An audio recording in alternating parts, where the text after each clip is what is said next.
as a professional triathlete, nutrition is just as important as any of the disciplines you're training in.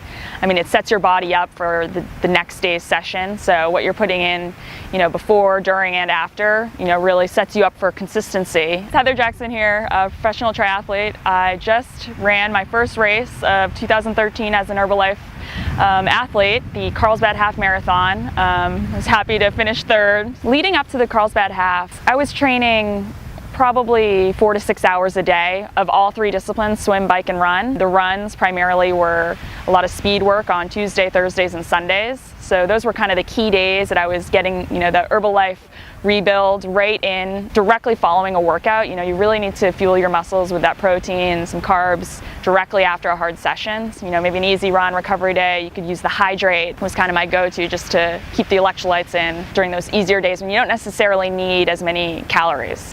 So leading up to the half marathon, my long run was typically on Sundays, consisted of a 25 to 30 minute warm up, so 3 to 4 miles, and then 2 by 25-minute builds, so building from half marathon to 10K, building that effort, maybe 5 minutes easy in between, and then do it again. I had an idea of where my fitness was at just off of some of the training I've been doing. I obviously went there wanting to win it. I thought I would attempt to go out with those lead front runners, which I was able to for the first few miles, and figured out I should back it off maybe a bit for the middle section, and then I found myself in third at the turnaround. Immediately following the finish at the Carlsbad Half, first I went straight to the toilet, but then I went to the car where I actually had a Herbalife 24 chocolate rebuild shake, which is my go-to after any hard session, especially after 13 miles at 5:40 pace. I'm about to start another three-week block, so these can be pretty intense. It's day in, day out.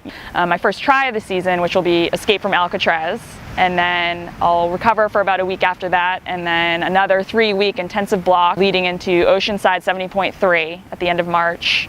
And then another kind of recovery week, and then another 3-week block leading into Wildflower Triathlon.